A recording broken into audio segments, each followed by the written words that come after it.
Según una encuesta elaborada por la Secretaría de Gobernación, la Comisión Nacional para la Prevención de la Discriminación y la Comisión Nacional de los Derechos Humanos, entre las personas de la diversidad sexual, existe una percepción muy negativa sobre el respeto que tienen sobre sus derechos, políticas públicas y el respaldo social a favor de la igualdad de derechos. Probablemente cuando hablamos de sexo, de identidad de género, de orientación sexual, nos damos cuenta que hay muchísima discriminación alrededor de estos temas, ¿no? Sí, fíjate, Manuel, que yo ahora que estoy dando el taller con los chicos y las chicas ahí en las secundarias, este es un tema que no se lo quitan de la boca. O sea, los chicos traen como mucho esta cuestión de la identidad, de que no se sienten respetados, de que sienten que están siguiendo modas, ¿no? Y justo también, pues les genera mucha duda en realmente qué es lo que ellos están sintiendo, qué es, cómo se ven, cómo se perciben. O sea, es una cuestión que de verdad les está causando mucho conflicto serio y aparte está generando un conflicto familiar. Pues, ¿qué te parece si para hablar de esto y ponerlo sobre la mesa, pues nos proponemos una cosa? Hacerlo juntos. Hagámoslo juntos. Hagámoslo juntos. Una miniserie de Corpo Creativo en colaboración con la Secretaría de Igualdad Sustantiva entre Mujeres y Hombres, producida por Seeker. Con Manuel Aurose y Mariela López. Bienvenidas, bienvenidos. Yo soy Manuel Aurose y como siempre me acompaña Mariela López Marín. ¿Cómo estás? Hola Manuel, muy bien, ya feliz, nuestro tercer programa. Pues ya estamos aceitaditos. Ya. Parece. Y hoy nos acompaña Paulo Gutiérrez, que es doctor en Ciencias Sociales, especialista en Seguridad y Género. ¿Cómo estás, Paulo? Muy bien, Manuel. Muchas gracias por invitarme. Muchas gracias, Mariela. Gracias, Manuel. Pues hoy queremos hablar contigo de muchas cosas, porque creo que para hablar de lo que vamos a hablar hoy, tenemos primero como que dividir en cajitas todo, dividir y entender de una manera muy breve y muy rápida qué es identidad de género, qué es orientación sexual, qué es rol de género, y que de ahí nos digas a qué nos referimos cuando hablamos de esto de la construcción social del género. ¿Dónde están las personas que son los albañiles, las albañiles? ¿Quién es? ¿Quién trae los ladrillos? ¿Cómo es? Bueno, la construcción social del género viene justamente del campo de las ciencias sociales. Durante, digamos, la época moderna se habla de que lo social se construye, digamos, de forma colectiva. Entonces, en ese marco se habla también de que el sexo o de que el género también son construidos socialmente. En este caso, la identidad de género es una identidad que se construye de manera individual y de manera colectiva. ¿Qué significa esto? Que parte del principio de identificación, es decir, cómo un sujeto se identifica con roles, estereotipos y principios asociados a, en este caso, a un sexo. Y a partir de ahí también se inscribe en la manera en la que familiar, social, comunitariamente se ve ese género, ¿no? Entonces, digamos que hablamos de identidad en contraposición a la realidad material, que sería el sexo. O sea, en este caso, si hablamos de, por ejemplo, de una persona que es trans, a lo mejor puede nacer biológicamente con un sexo identificado como masculino. Que es el genital. Exacto. El sexo, en una discusión, digamos, no muy fina, el sexo sería lo material y la identidad de género sería lo cultural y lo simbólico. En realidad hay autoras que hablan de que incluso el sexo también es una construcción social, o sea, la manera en la que se piensa lo biológico también está mediada por cuestiones culturales. En este caso, Anne Fausto Sterling, que es una filósofa de la ciencia, dice que incluso el sexo es construido socialmente porque aunque nosotros hablamos de una cuestión binaria de que hay hombres y mujeres, pues la realidad es que cuando tú de manera muy estricta analizas en términos biológicos las diferencias sexuales, pues no hay esta dicotomía que nos enseñan en los libros de biología de la primaria, ¿no? O sea, hay como todo un espectro donde caben muchas diferencias. Y justo es lo que yo le comentaba a Manuel, que ahora que estoy trabajando con los chicos, ellos mencionan de esta falta pues a lo mejor de entendimiento y de respeto respecto a las dudas que les están surgiendo con esto, ¿no? Dicen, es que, pues en mi casa dicen, a ver, aquí hay hombre o mujer, hasta ahí. Y entonces ya desde ahí ellos empiezan a experimentar esta violación a sus derechos, ¿no? Bueno, en la discusión sobre los derechos humanos ciertamente es una violación querer imponer pues, una realidad sobre las personas. Pero lo que es más importante, yo creo, aquí el origen de del problema, digamos, de la violación, tiene que ver con la manera en la que los países entendemos la ciencia. O sea, la ciencia es dura y es verídica hasta nuevo aviso. O sea, la ciencia avanza, ¿no?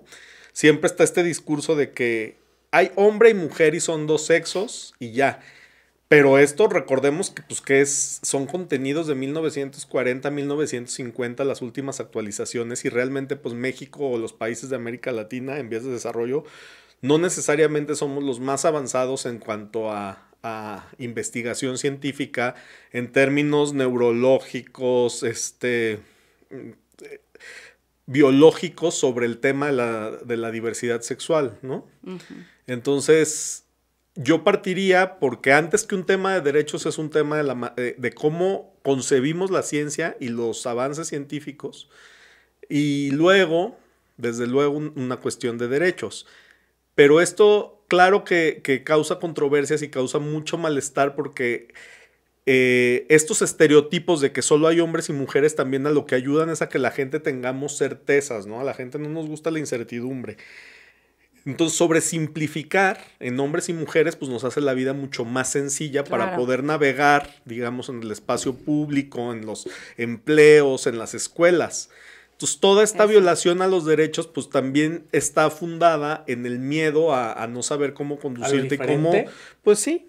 Y eso pasa todo el tiempo, pasa no solo en el ámbito de la diversidad sexual, sino en el ámbito cultural con los migrantes o con las personas de otros barrios, ¿no? O sea, es este principio de miedo a la incertidumbre y como bien dices, a lo diferente. Exclusividad de la cosa sexual, y es que como de la incertidumbre. Que no es que no es que nunca haya existido, sino que ahora estamos aprendiendo a nombrarlo también. Claro, lo que sí hay en estos países que he mencionado, incluido el nuestro, es esta novedad de los derechos humanos famosos, ¿no? Que tendremos unos 20 años discutiéndolo porque antes se hablaba de garantías individuales.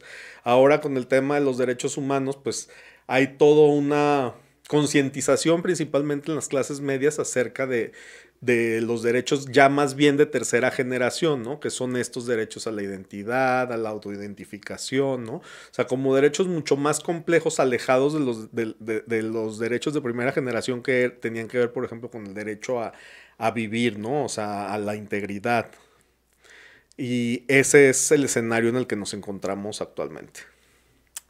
Pues... creo que nos abre así como todo, sobre todo esta claridad de que no solamente es la cuestión de la sexualidad, ¿no? Tiene que ver con, como lo decías, con los migrantes, con los estereotipos, con la masculinidad, o sea, con muchas otras cosas, el desconocimiento. Y que no, vaya, y que aclaremos, ¿no? O sea, que digas como de, sí, claro que tiene que ver con derechos humanos, no significa que lo estamos obviando, ahorita lo vemos, ¿no? O sea, sino que son diferentes pasos para ir entendiendo como esa complejidad, ¿sí?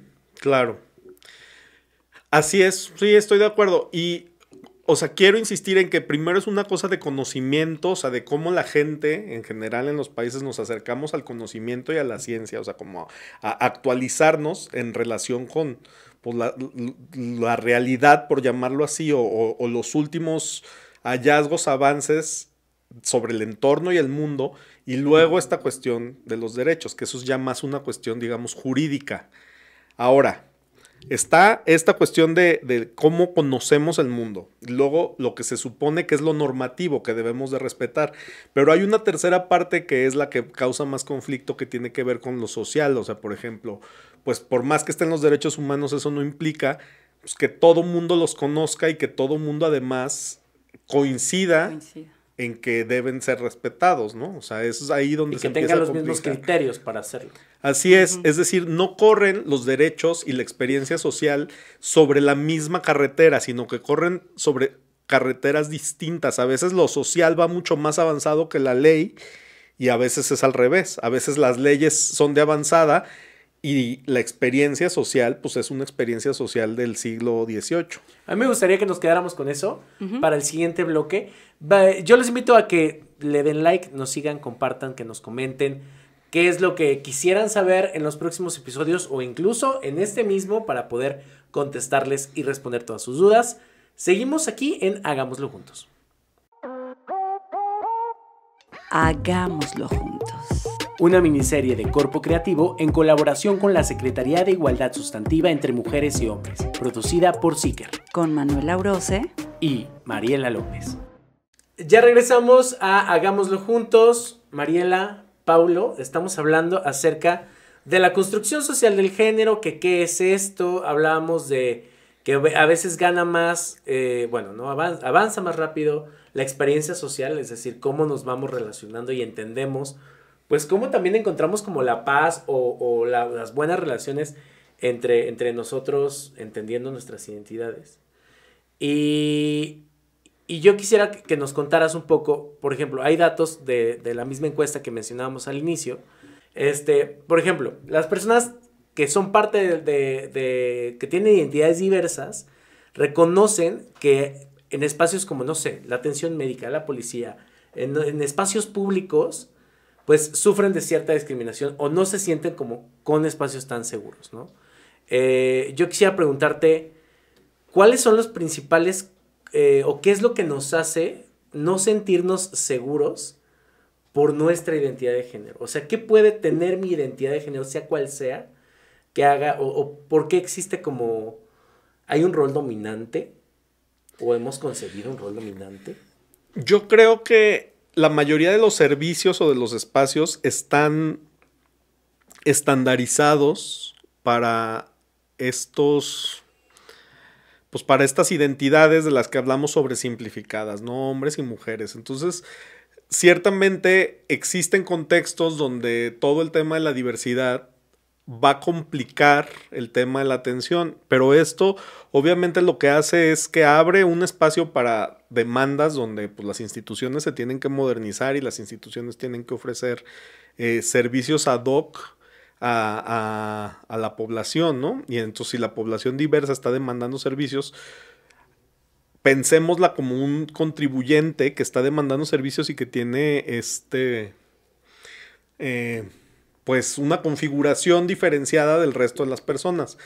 En este caso, yo creo que el tema de la diversidad no es el principal de los problemas que tienen las instituciones. O sea, sí creo que ha habido cambios, tanto en el trato policial, en las instituciones de salud.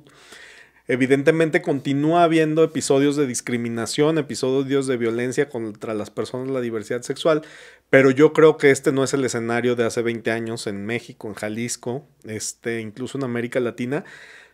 Lo que hay también es una mayor visibilidad y una mayor capacidad de indignación frente a estos episodios de discriminación o de violencia, y eso pareciera que indicar que no hemos caminado, pero lo cierto es que cada vez hay mayor apertura. Antes era impensable que las chicas o los chicos salieran de la mano en la calle sin que fueran agredidos físicamente. Y todo eso ha cambiado, y ha cambiado no necesariamente gracias a la concientización de la gente, sino ha cambiado a partir del contexto global en el que nos encontramos y a que podemos ver que otros países mucho más avanzados en materia de derechos transmiten su experiencia a partir de la internet, ¿no? Y de las redes sociales. Entonces es un poco como una especie de contagio de buenas prácticas de derechos humanos. Justo, no es tanto que la gente ya lo tolere más, como se dice, ¿no? Que me cae regordo eso de tolerar, porque creo que es aceptar, no tolerar, pero creo que ya es justo que ahora se está hablando más de las injusticias, ¿no? Que se cometen, ya se hace como más obvio, y entonces la gente ya no está de acuerdo, independientemente del pensamiento individual, ya no están de acuerdo hacia estos actos de discriminación, porque aparte, bueno, pues se ven pues justo desde las escuelas, desde las secundarias, estos actos, y ya los propios alumnos y alumnas empiezan como a hacer esta rebelión de, a ver, aquí se está violando esta situación o se está cometiendo esta discriminación entre ellos mismos. O sea, entre ellos mismos empiezan ya a defender de este tipo de cuestiones y creo que pues por eso también pues se nota en las instituciones cómo se va acercando cada vez más la gente con más confianza y más libertad, aunque todavía pues siguen sucediendo casos de Claro. discriminación. Yo quisiera preguntarte, Pablo, hablar de, por ejemplo, prácticas machistas, ¿están vinculadas a la identidad de género o a la concepción de la identidad de género?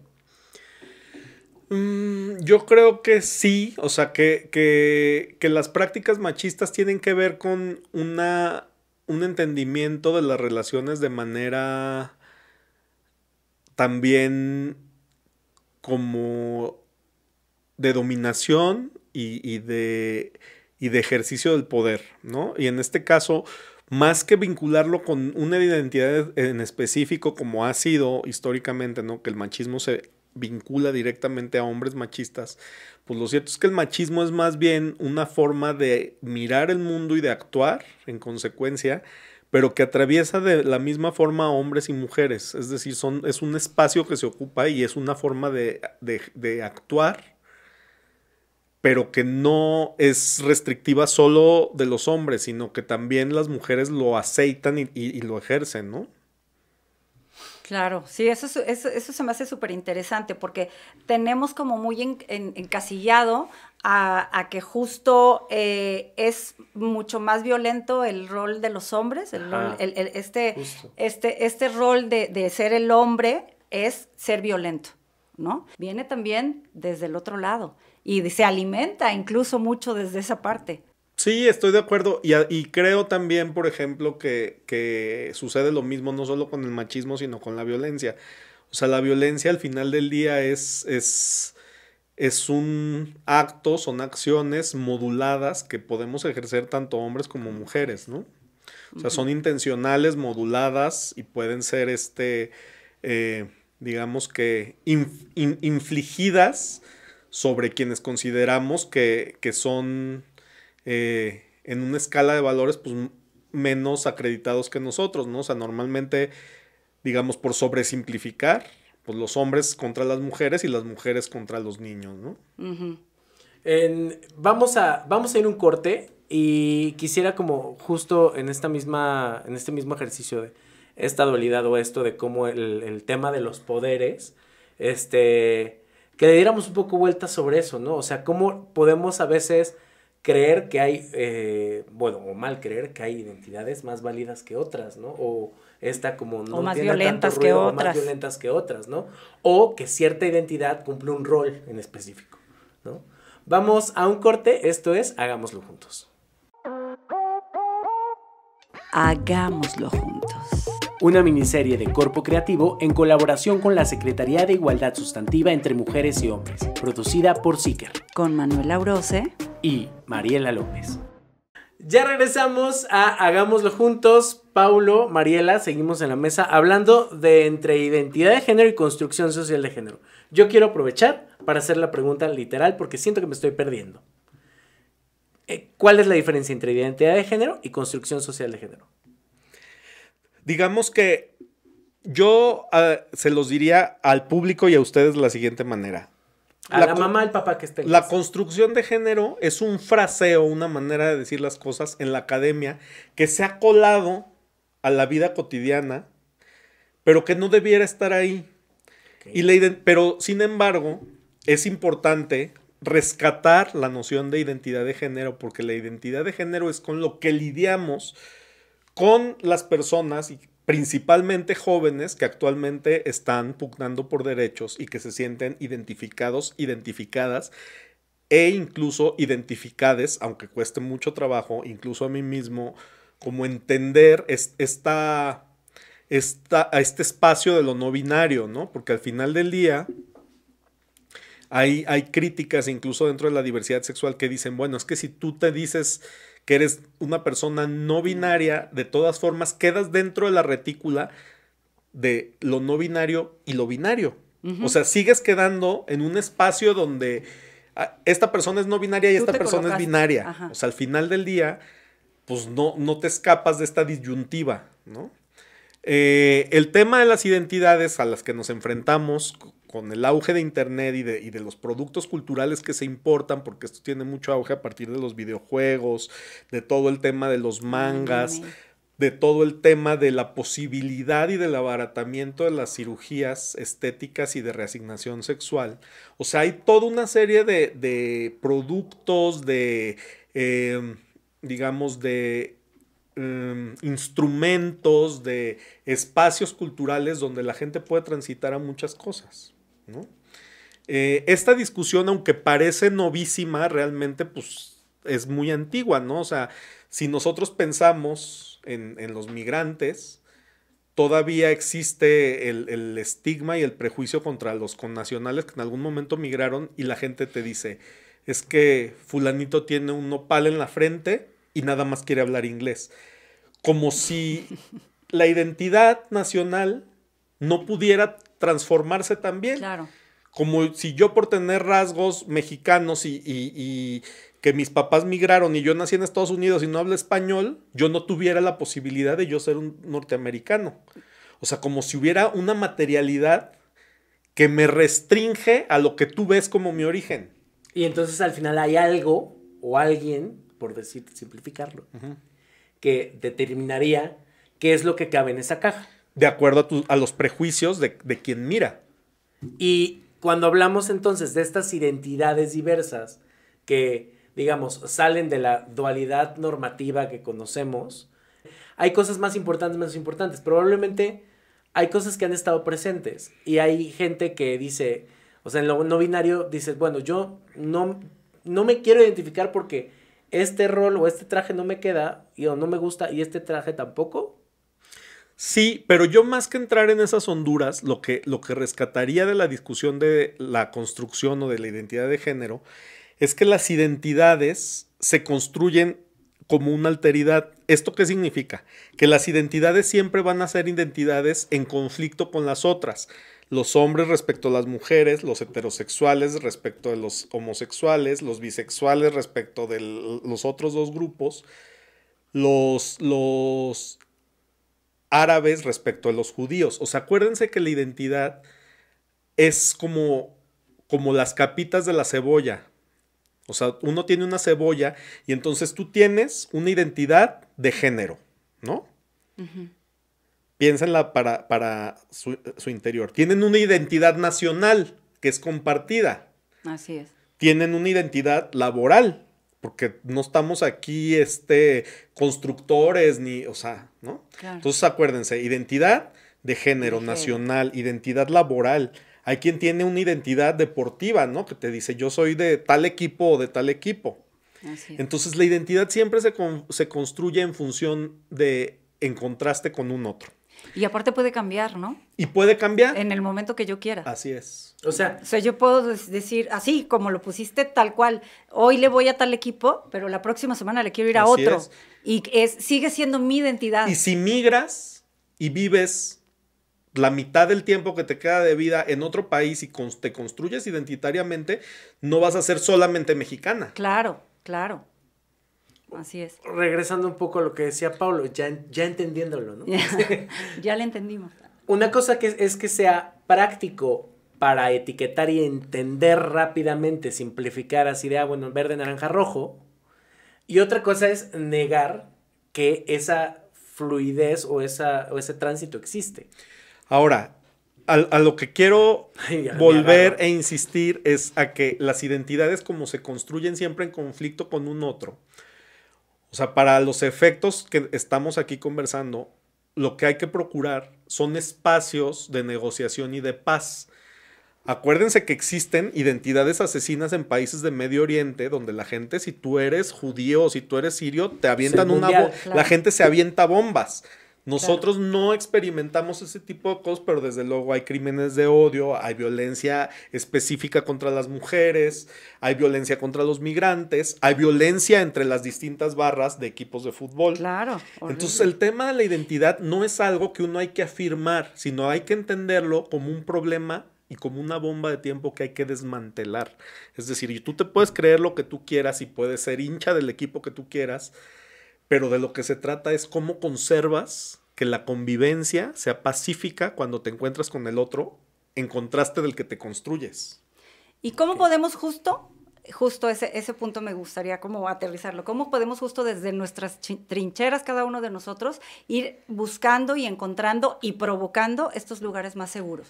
Entendiéndonos como sujetos de derechos. O sea, entender que el marco de los derechos de las personas está por encima de las identidades.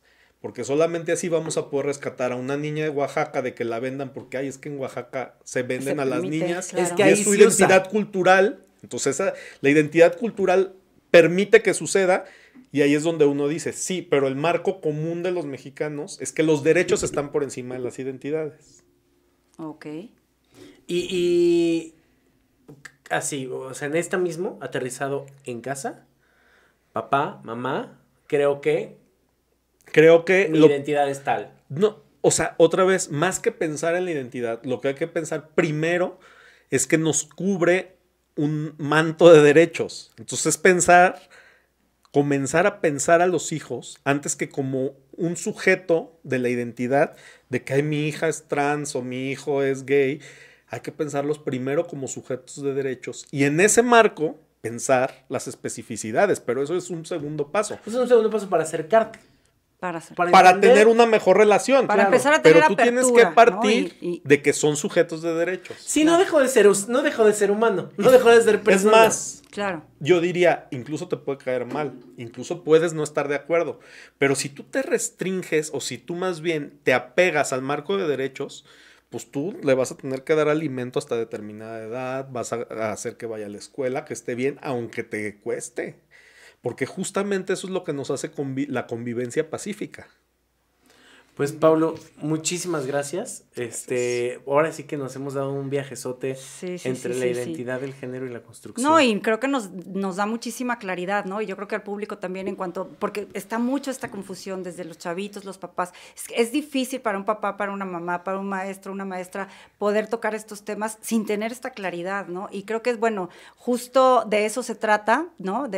A la hora de estar haciendo estos programas con estos temas que nos están provocando estas dudas y estas inquietudes, pues irlas aclarando poco a poco, y sabemos que no es cosa de un programa, sabemos que no es cosa de un día o de un libro o de un momento, ¿no? Sino que es algo que tenemos que ir empezando a trabajar y empezar a generar estos espacios seguros para los jóvenes y para pues todas las personas. Pues muchísimas gracias. Esto fue Hagámoslo Juntos. Nos vemos en el próximo episodio. Denle like, compartir, suscríbanse y hagan lo que tengan que hacer para reflexionar ahí en casa y poner el tema sobre la mesa. Hagámoslo juntos. Una miniserie de Corpo Creativo en colaboración con la Secretaría de Igualdad Sustantiva entre Mujeres y Hombres, producida por Seeker, con Manuel Aurose y Mariela López.